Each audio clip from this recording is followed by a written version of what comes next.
Good news sell. You know, I always wonder, you should have a show called Good News. Yeah, you know, the good news.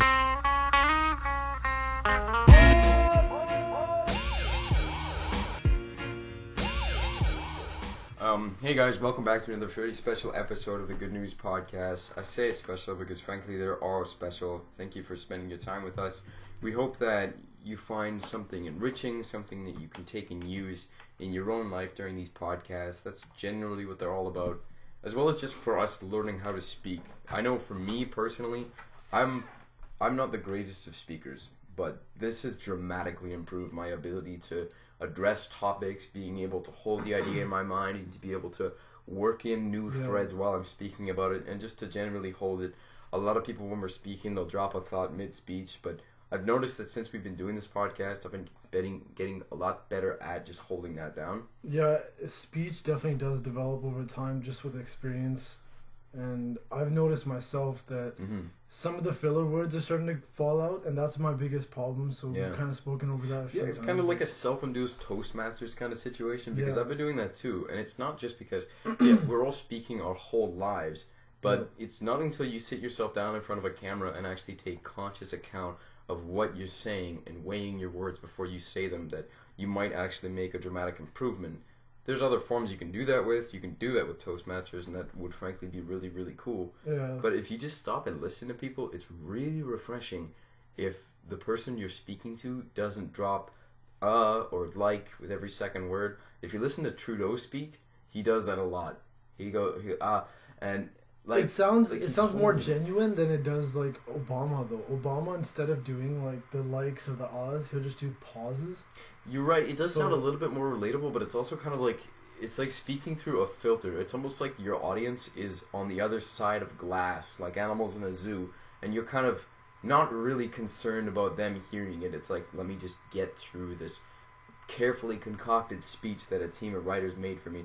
Yeah. You know, if you're beholden to a group of sponsors and they carefully test and vet you, I think there's a few more things on your mind than actually coming across as compelling and relatable and exciting. Like, it happens nowadays. You see all these stupid talking points that are coming up during the Democratic or the Republican primary debates. Yeah. And it's just, so the New Hampshire caucus just happened, and then they had the vote happen in New Hampshire for the primaries. Trump took that one, which is crazy, and Bernie Sanders took it for the Democratic side. Yeah. But Ted Cruz got third, so New Hampshire is not a big state, so it doesn't have a lot of delegates. Honestly, but man, that's just crazy because it's like this constant thing that's going on just with you know, kind of a liberal wave happening down the south of the border too. But the United States kind of presidency is kind of getting into our news and stuff too. It's all over my feed and stuff. That's because, man, it's and this, if you'll allow me to weigh in a very cynical way. Yeah. So long as there is money in politics, it is nothing but the biggest puppet show on earth. Yeah, okay? No, for sure. I can't speak for people like Bernie Sanders because there's just so much at stake. There's too many huge actors at work behind the scenes. I really can't trust any of them. And though a lot of people say that Trump is wealthy enough that he doesn't have to concern himself with corporate sponsors, I think he does. I think he's still elbow to elbow with a lot of these people whose entire kingdom rests upon the American people's belief in a figurehead. Yeah. And I think it doesn't really necessarily come down to money. I think your most valuable resource on the planet is people. And I think the currency by which you control these people is belief, and money is a way in which you do that, because whatever country calls itself communist, socialist, capitalist, it really doesn't matter what ideological they are beholden to. If money is a part of it, it's an overriding factor. You know, like, I'm committed to the communist ideals. It's like, that's kind of why it's would you let me in the factory for, you know, an extra $50-$60? Yeah. All right, now you're capitalist. Like, you change your flag immediately if you feel that what stands between you and a meal is a dollar, is a currency. Yeah. you will fall in line with the religion that currency presents. Yeah. So it's really complicated, but I think it just comes down to belief. If you strip away all of the mechanisms, all of the systems and designs that we try to remove ourselves from nature with, we're still just monkeys. We're still just monkeys, and we're still enamored by tits and dreams of power. It's still very, very simple in a lot of ways. Yeah, for sure. Like, it's beautifully complex. When you actually break it down, look at the brain tissue, you look at what we are and what we do. Yeah. It is magical. It's miraculous beyond belief, and it really does speak to this is more of a play than anything else. But the lesson that everybody's kind of getting nowadays more than we used to is that whatever knowledge kind of we've had in the past, we've always banked on this idea that people before us did a great deal of research, they did a great deal of effort in finding the knowledge bank. Yeah. But the idea that we can't we always have a trouble of like moving out of our, you know, what we've already established into like the next stage, because we always want to do things that are very similar to what have been done, right? Yeah, and so it's a matter of safety, you know. Yeah. It's the idea that if you do something that looks similar enough to what we've already done, you're braving enough ahead that you can sleep at night, but you really haven't made a tremendous amount of progress. The idea that we can go out every day, everything we do is unprecedented. Yeah. This is unprecedented right now. This, you and I speaking in front of a camera, someone might take this and use this information. Somebody, there's just, everything that's occurring is unprecedented, but it happens to rhyme with what previously occurred. Yeah. We don't allow ourselves to sit in the notion that this new moment presents literally endless possibilities for every conceivable result. It's really all there, and I don't think we allow ourselves to do that enough. For instance, if we talk, I was talking the other day to friends of mine about skydiving. Yeah. And they're like, no, I have no reason to jump out of a plane. Which I get, you don't. But at the same time, if you're taking things for granted, to me you do. You have a reason to put yourself in a state that shakes you up. But statistically, you are more likely to die in a car accident than you are having your parachute fail to open. Yeah, right? No, for sure. I mean, that applies to a lot of things, but it's the idea that a lot of people don't want to take risks because the actual outcome is not something to their benefit. Right? Yeah, and it's like what Bill Burr said. And that's the whole psychedelics thing too, and the reason why people don't really want to venture out of their comfort is because if you end up doing something that you're not really comfortable in, or that makes you actually stretch your level of comfort, like jumping out of an airplane, that seems like something that, you know, there's no logical step that would make you come to that conclusion that you should do that, right? So it's like, it's interesting. I have certain things that I won't do until, you know, if I reach a certain age, then I'll start doing a couple of careless things like wingsuit. I mean, wingsuit flying, like, obviously it's really cool, and if you do it in safe settings, it's awesome, but it's like, there is people out there that it goes a little bit beyond experience, and it goes into, like, just defying death, essentially, right? So there's, like, there is always an extreme in any case, you know, where there's some people that are sheltered, that don't want to step out of their comfort. There's also people out there that unnecessarily kind of test their boundaries, right? And so it's really about, like anything else, finding that comfortable balance where you are, you know, able to maintain a life around you, if you choose to live in society and in the sense of community. But at the same time, you should actually put yourself into uncomfortable situations from time to time, because you know, essentially that is showing growth. If you are in a state of not having comfort, that means that, you know, essentially you're trying to figure things out of how to become comfortable, right? Yeah. So the idea is, and then that's why it comes back to psychedelics changing the future, because people can sit in their houses and they don't necessarily have to jump out of an airplane or anything. Yeah. You can sit in your houses, and that's really why clinics and stuff are getting big now. It's coming even further. It's coming to you. If you're looking at virtual reality, now you can carefully take and package a lot of, like, you can take and package a psychedelic experience. It's like, okay, this is the God trip, all right? We've labeled it. We know what it is. You can have that at any time. This is, I don't know quite how things are going to go when that's the case, because a lot of the power that comes from ayahuasca, say, in my experience, was from the fact that it didn't matter if this was your first night sitting with it in the ceremony or if this was your third night. You have no idea what's going to happen. You have no idea. And a lot of the value of your decision to pursue your own truths, and I'll come back to sort of analyzing what I think is important about that, but a lot of the validity of you making a choice to sit is constantly having to sit with yourself and walk through that fear of unknowing. That's kind of like, that's like ayahuasca's own built-in mechanism of saying, like, all right, you're ready to do this. You are ready to brave the unknown. That's not to say that the experience itself will be pleasant or unpleasant. In a lot of ways, it's both simultaneously. But back to what you said earlier about this kind of concept of homeostasis, constantly trying to find center, constantly trying to find comfort. Human beings as a whole, we're all working towards a state of contentment. Yeah. In whatever form it takes. If you've given up, your life is in shambles, and you've fallen into addiction, that is still a form of trying to find a level of contentment. Yeah. Because you feel you are beyond redemption, you can no longer find it by conventional means. You might pursue it that way. You might pursue it by becoming a CEO, realizing your dreams, whatever it is. It's about pursuing that. So how to do it best. And I think you're right. With this spectrum of experience and the nature of life being that we know it's always in flux. Yeah. You bring yourself to an uncomfortable state or it'll come and find you.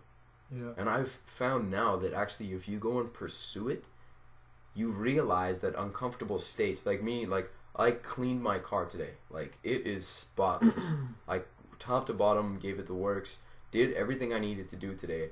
These were things I didn't wake up on my day off and say, these are things that I would love to do. Yeah. No, but the thing is, like, when I went and did them, I know that they're commensurate to me actually being able to sit down right here and relax. Yeah. And be like, I've earned this, and I've given myself permission to do that. Yeah, for sure. So when you think of it that way, the things you don't want to do, in being recognized as things that are commensurate to the things that you do want to do, become one. It also gives value to like your time off too, right? Like exactly. Otherwise, like, and somebody was telling me this the other day. They were saying that you have to work. That you kind of have to like keep work going to keep somewhat of a rhythm. Mm-hmm. And it's not even necessarily work. It's a routine. Exactly, right. So I looked at that and I was like, it's not necessarily work, like, you know, in the sense of trying to earn like money. Sometimes it can be work on oneself, right? Yeah. And that's kind of where there was a recent meme that was released, and it's trippy that in nowadays there's always like a really PC culture. You won't see certain things come out, but I saw this one meme that was about people in India that dip into like the Ganges River or into like the various different rivers to almost like clean themselves, right? Mm-hmm. From the inside, right? Or whatever guilt is there. And it said like it basically said, stop dipping yourself like tea bags. You're not washing away your guilt or making the river taste any different, right? And it's crazy because like I had to hesitate for a second before posting it because you're always a little bit worried about how that comes across, but it's like that's a message that you know does need to be spread. That there's all these like kind of things that are done like ritualistically, right? Yeah. But like in the end of the day, like if you can just kind of work on making yourself a better person, then sometimes like every now and then we do almost take like a leisure or a break from working on ourselves. Yeah. And it's not that you're not working on yourself or you're letting yourself go. Yeah. But when you're with some company with some friends, you're kind of not working, right? So it's like people have almost established this question. They're like, if we have all the machines do all of our work, and all humans aren't doing any work, then what are we gonna do? Yeah. Right. And that's kind of the question that we couldn't answer until we actually got to that point, right? Mm-hmm. Because right now it's so much stuff to deal with, right? It's so much so much of an imprint that humans have left on this planet, that for us to kind of fix everything and get to a comfortable spot, it's gonna take a while, right? And so I think that it's gonna be a journey for a while. We watched that. I mean, I was talking to you about that young person from Greece that came out with a new idea of how to kind of clean the oceans. Yeah. And that kind of ingenuity is gonna come out now because there's kids from us to that guy. Peace and love, man. Yeah, no, for sure. And you really did it, and really to everybody that made progress today. Bless you, man. Not from a religious standpoint, from a human to human standpoint. Bless you. Around the world, there's a lot of people that are getting access to, people. Yeah. They're getting access to. Yeah. And it sometimes it's, just connections. Yeah. Sometimes on a larger note, it's, people are having access to hedge funds that they would never have had access to. You're right. Look at GoFundMe. And I think the thing to recognize, because I hear this a lot. When I go to work, part of me, and this you could consider a personal flaw, but I can simply no longer entertain shallow conversations. Yeah. I really can't. I just won't allow myself to start talking about Trump and Hillary and who is better and who is worse. It's a soap opera to me, and it's a waste of time to discuss, because solutions to the problems that exist are within our power to change, and it is not about allowing ourselves to think that they're giving us permission. So I think it's a waste of time. But looking at a lot of the things that go on around the world, it's really easy to get cynical and say that it's all fucked. Yeah. I completely get that. For a long time, that's how I felt. But frankly, when you look at it this way, we're better educated than we ever have been before. Yeah. As a whole, you might get cynical because we have access to technologies now that we could be utilizing that we're not to do great things. The real difference is we're more or less a little bit smarter than we've always been compared to serfs, let's say. We're still very much serfs. We haven't quite risen up yet.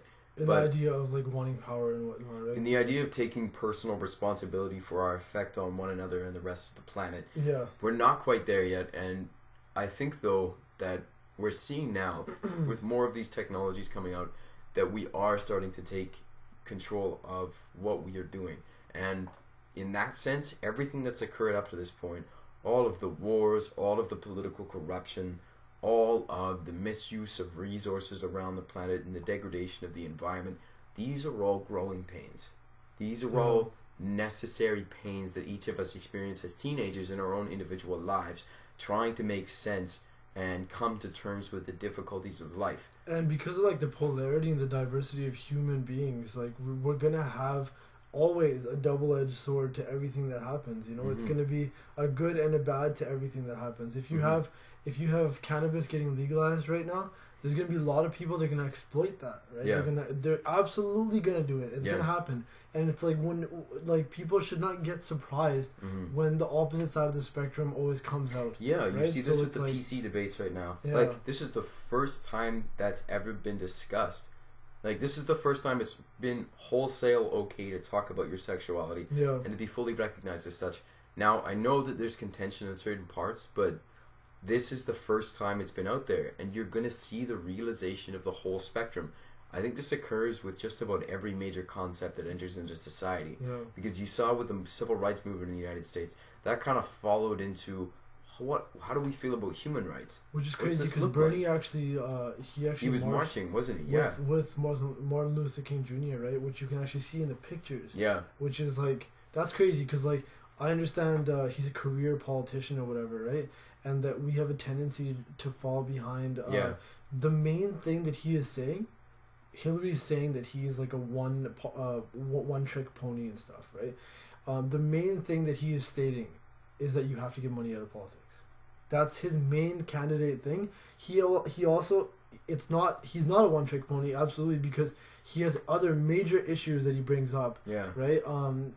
Basically, the income disparity, inequality. You have like the fact that college education should not be as expensive as it is. And he talks about raising minimum wage. Yeah. But it's like there's major issues that he brings up that are social issues. Yeah. And it's crazy that he's having to constantly just defend his labeling of himself as a democratic socialist. Yeah. When so many of these programs that were passed under FDR actually allowed things like welfare in the States. Yeah. Things like other programs are very socialist programs. Yeah. And people that are against this idea of socialism, right? It's like, socialist medicine is something that, so Jeb Bush was talking outrightly against that, right? Yeah. And he's like, we want to get it back to a competitive market. What the fuck are you saying? Like you're stating something as basically to get elected, But what you are stating, the end result of what you are stating, is that you want less people to have access to affordable healthcare, because once it becomes like essentially a competitive atmosphere, you're gonna have prices going up. Yeah. And now the craziness in the States is that you have the elections going on. Right? Yeah. And at the same time, China has been pooling their funds in the United States for ages, since they've been, since this trade has been going on, that everything that you buy is essentially from China. They have so much currency that is in United States dollars, and at any point, at some point they're gonna have to take that and put it into the Chinese currency, right? When that happens, $1 trillion is gonna leave the American market. At that point, the dollar is gonna collapse. Yeah. Right. It's going to cause massive inflation in the States, and then the Chinese currency is going to go up.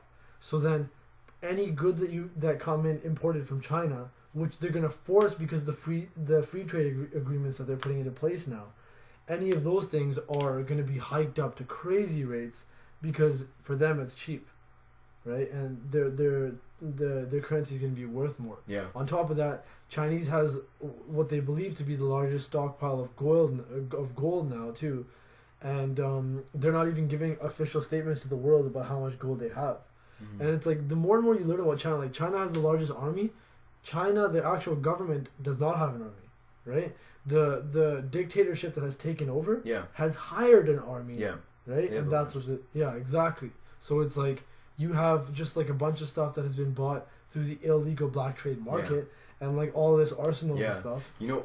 And that's the crazy thing, because these all look like really, really complex issues, and to a degree they are. But the thing is, they're only realistic issues so long as people are trying to buy into that illusion and play the citizen of a state game. Yeah. Like, and this is, it's not exactly fair at the same time, because but if you try to get out of that, they're gonna come.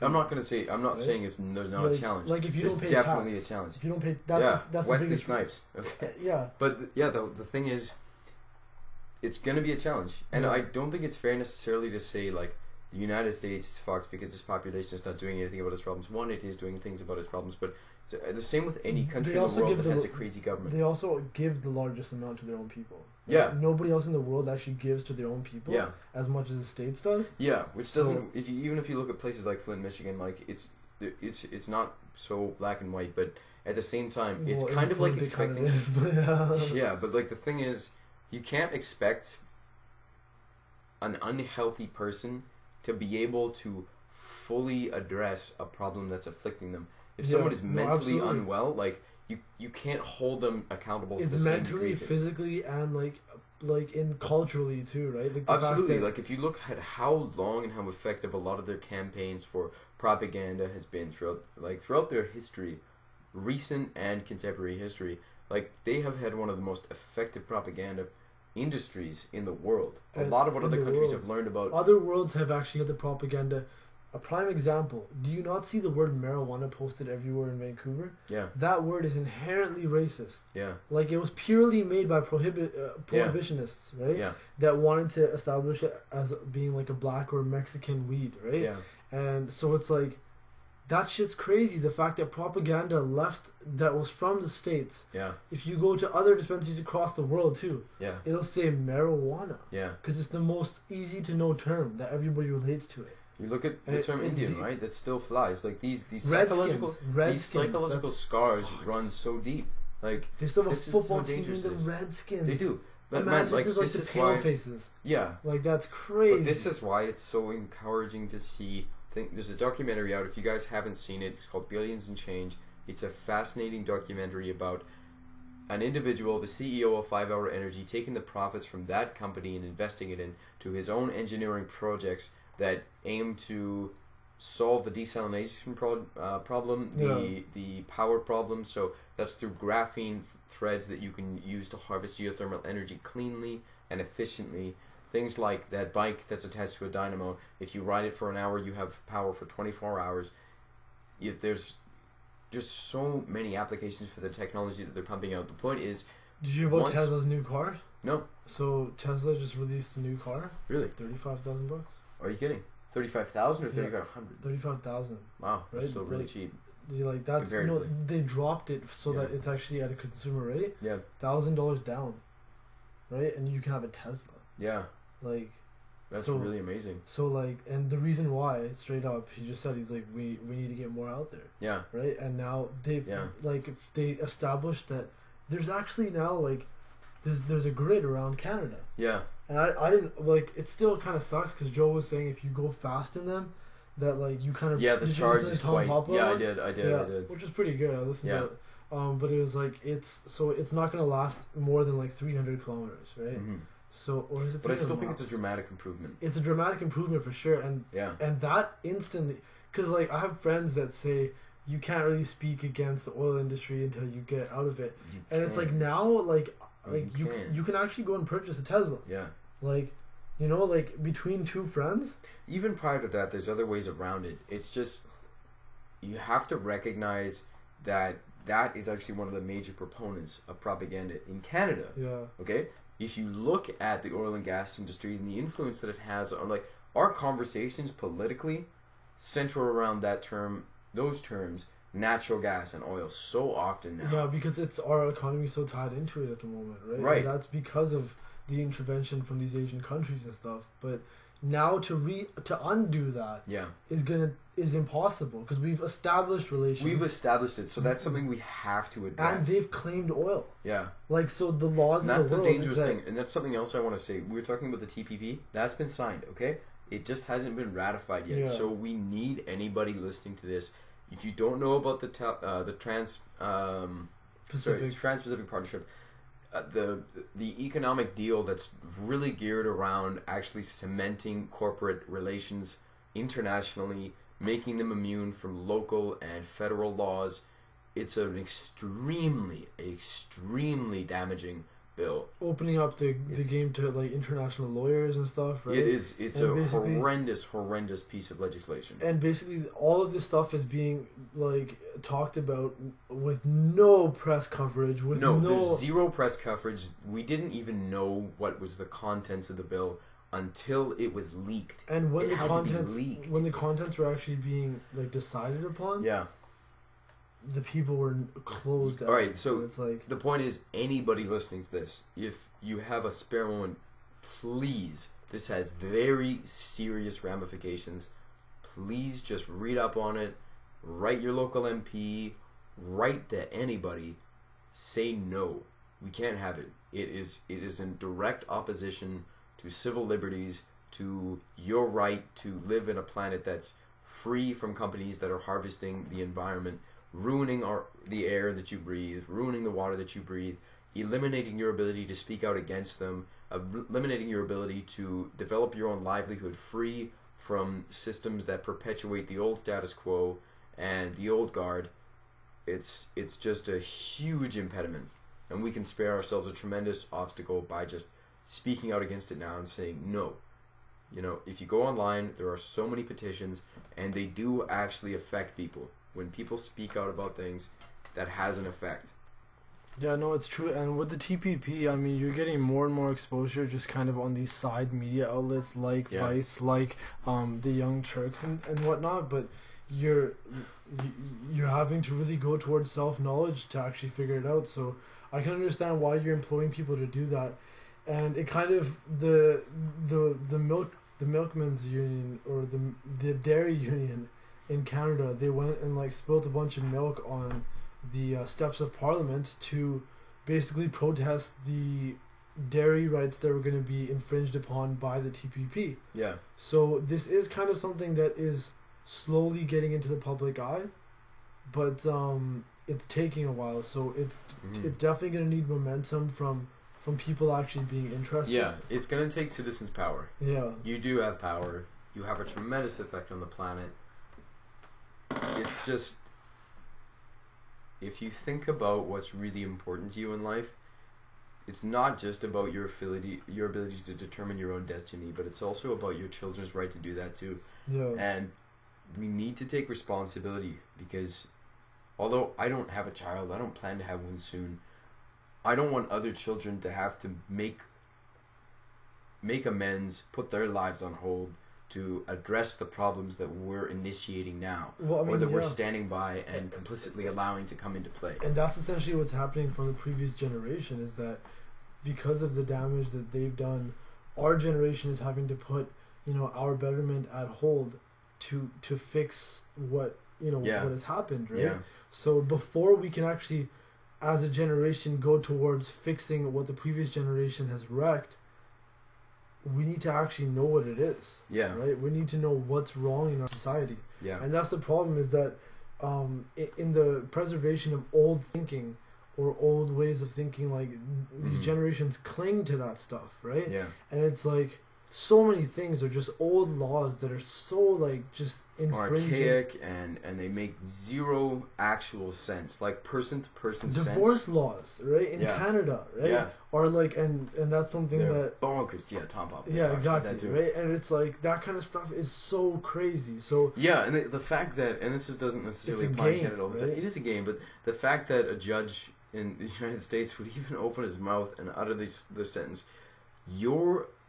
what you earn does not have anything to do with your ability to pay this. Yeah. Like, what you earn is separate from your obligation to pay. Your ability to earn, right? Yeah. Is totally not related to your obligation to pay. Yeah, that's exact. Like, how? What logic are you using? But I mean, how'd you get your position? But that's that judge actually saying what the laws state. Right? Yeah, I know. But so like, how could you stand in front of a system and say, yeah, that's legit? It disagrees with every fiber of my being, but yeah, it's legit. I mean, I can see it though, but at the same time, like, we can't even know what that judge's intent was, because like, he may just be stating that which is law, so he cannot really supersede law, right? He can't, like, I understand that we perceive that judges have a lot of power in this and that, but most cases that are actually, that matter, it's the judge is simply proceeding over the thing, and it'll be a jury and whatnot, right? So the judge is simply like kind of but they have more things, right? They have more power than just most of them are corrupt, handing out legislation. Yeah, there's a lot of them that are corrupt. Yeah, I think absolutely. That's the Pennsylvania judge thing that came out, right? That was one of the most heinous examples of that. Yeah, the Totster prisoner system. Yeah, they covered that on Capitalism: A Love Story. Yeah, so there is so many examples of kind of the judicial system failing us. Sorry to be boring you, Graham. Yeah, there is many examples out there of the system kind of failing us, and of lawyers especially kind of. Yeah. And okay, so I didn't understand this. I used to always like, so really, really, really high end people that are super rich, elite, right? Like and high end, elite people that are rich, right? They talk about how they hate lawyers. And it's not the average person that really talks about it, right? Mm-hmm. So, and Joe kind of briefly went over that, the idea that lawyers stretch out the time period that is required for this decision to actually be made to, which goes against, which actually infringes on the rights of having your court time processed in a timely fashion, right? So the idea is that, like, you have this system right now that is allowing for lawyers to be really dirty and we're not really affected by that much. It's these big cases. And this goes back to what we were talking about earlier, because now with this new technology, like the desalination technology, the things that are being discussed in Billions and Change, again, I highly recommend that. Once low income people, and low income is becoming a broader and broader term, because the wealth gap is widening. Anybody that's not on that side of the fence, I think, will automatically occupy this. And just for brevity's sake, I'll just say low income in comparison. Yeah. So people in this area, once this technology trickles down and becomes ubiquitous, just like the cell phone did, you will have your needs covered. It just won't make any logical sense.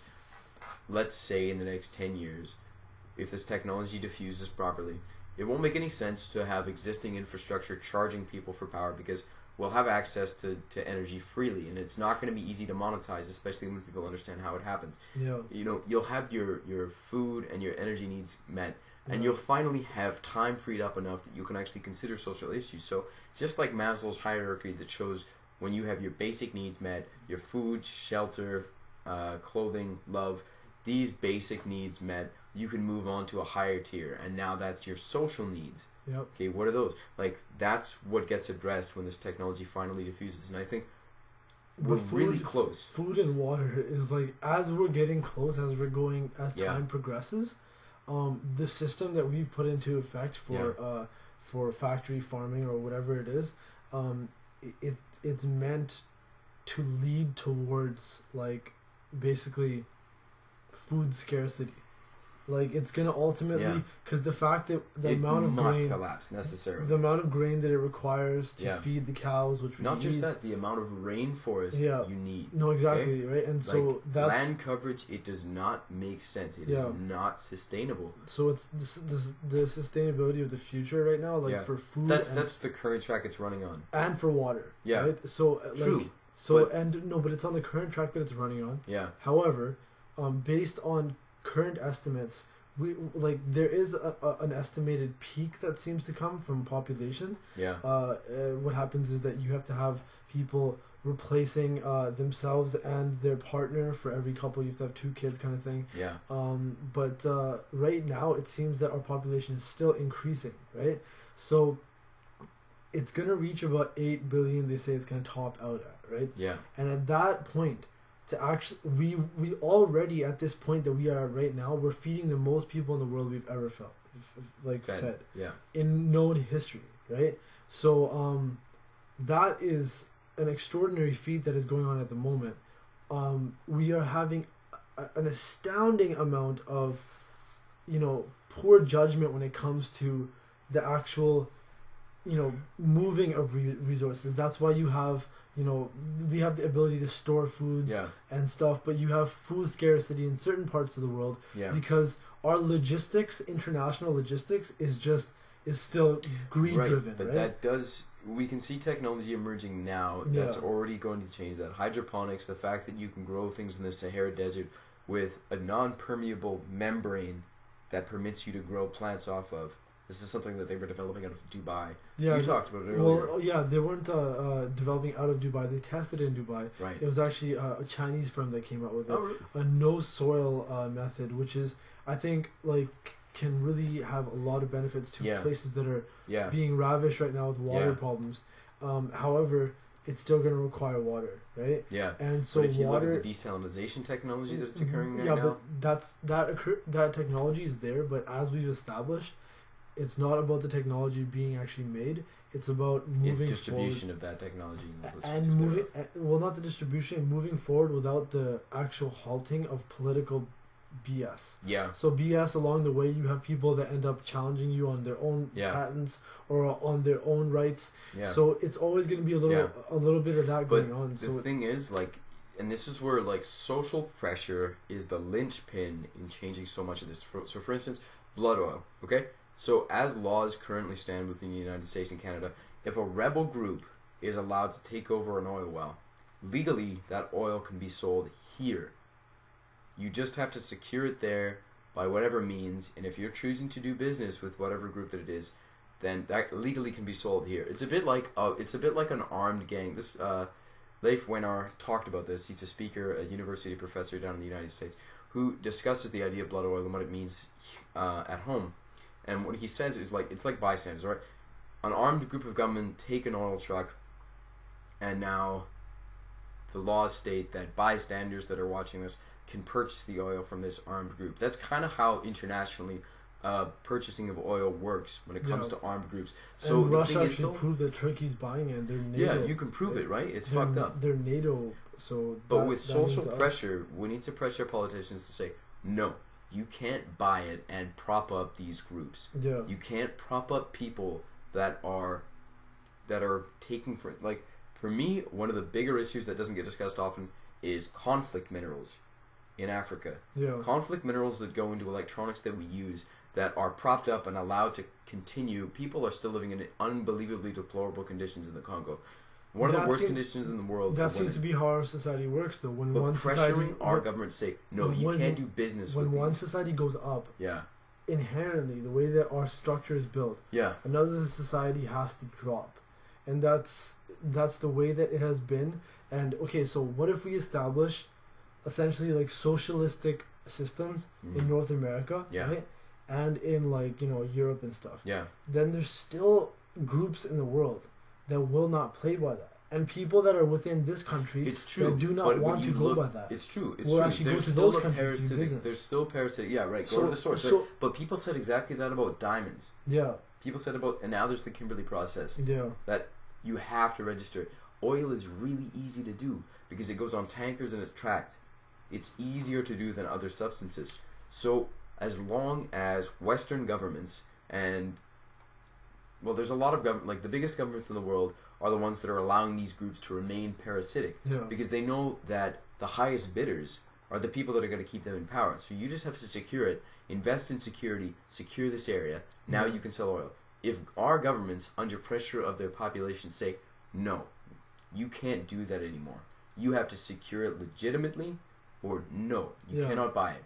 So that prevents that from becoming a parasitic game. The idea, though, is that the government themselves, the people that you would end up going to, right? Yeah. Actually, in a lot of cases, either they're directly related to it, which usually is the case in the States, or here, it's not that they're actually being lobbied to buy the oil interests. Yeah. It's that the oil interests, the oil lobbyists below them have a bunch of other organizations or a bunch of other like fields that also have lobbies. Yeah. Right? And that lobby is directly influenced by the oil. Yeah. Right? So it's like those like following lobbies will be usually the ones that go after politicians and give them money. So then the politicians here in Canada is what I'm talking about. They end up getting money from these other subsidiaries that aren't even oil based. Yeah. So people are like, okay, this person's not getting oil money; they're getting from somebody else. Yeah. But at the end of the day, especially in Canada, where a huge amount of our economy was being influenced by oil, it is coming from oil, right? And it's weird that we went from, you know, within the span of 8 to 10 years, we went from a country that was not necessarily 100% sure if softwood lumber was the main like product that we wanted to give out, or if there was another thing. And we were talking about this in school, about the you know the trade debates that were going on involving softwood lumber, and then basically oil came hard, and that came from China. So it's gonna take really dissociating from Asian countries, which is not an easy task, right? So when it comes to this, we ask everybody to really be informed on these topics, to actually look how you can go into alternative fuel methods. It's not easy. Straight up, it's not, especially if you live in the States. If you try to get solar energy, you're actually going to end up paying huge amounts to actually set it up. Right now. Like it's like I remember my cousin saying that in Fresno too, that Fresno is one of the only cities that is allowing for it because they're in a water emergency. So like they're trying to save people money in whatever way they can, including solar.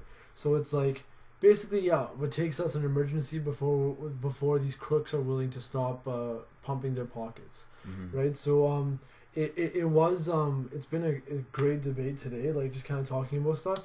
We kind of went on a tangent and wanted to kind of.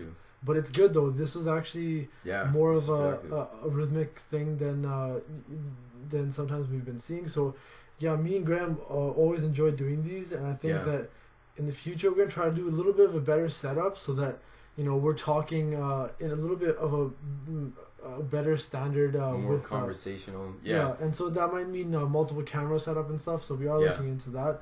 And I think we've done enough now that we could actually comfortably perform a podcast in as much as you want to use the term professionally. You know, I think we can do that.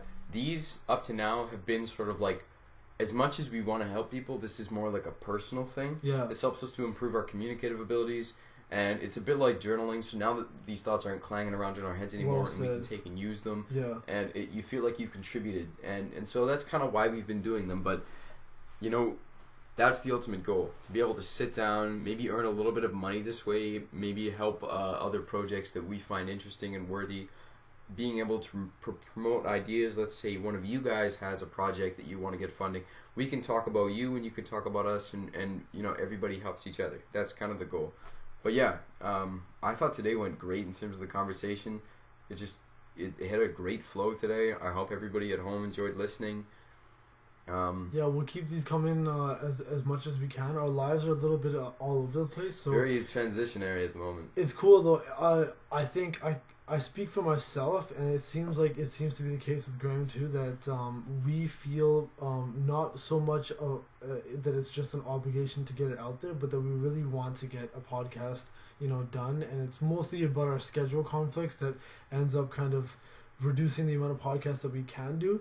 So I've had friends kind of offering studio time, and when I think about that, when I think about the idea of just being able to sit down, not have to worry about any of the video stuff and everything, I think that we'd be able to actually provide somewhat of a better conversation and something that could lead forward more. Yeah, because to be honest, currently it's kind of like laptops have shut down on us before midway through what feels like a really good project. Yeah. So we're kind of always on pins and needles, just like, I don't want to talk about the good stuff because it might just be lost. Yeah.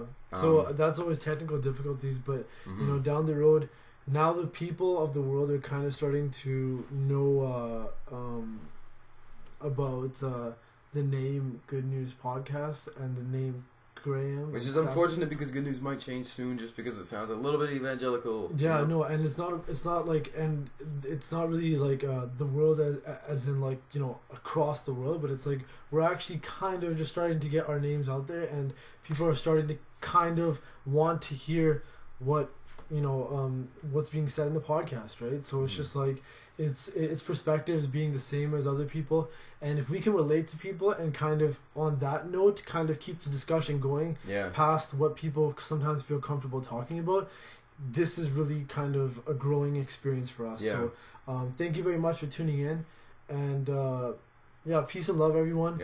Subscribe and follow if you haven't already, and please do share with your friends, because we do always appreciate the insight and the back and forth that comes from having followers and the whole community. We don't grow without you guys. We love you guys. Hope you have a great day.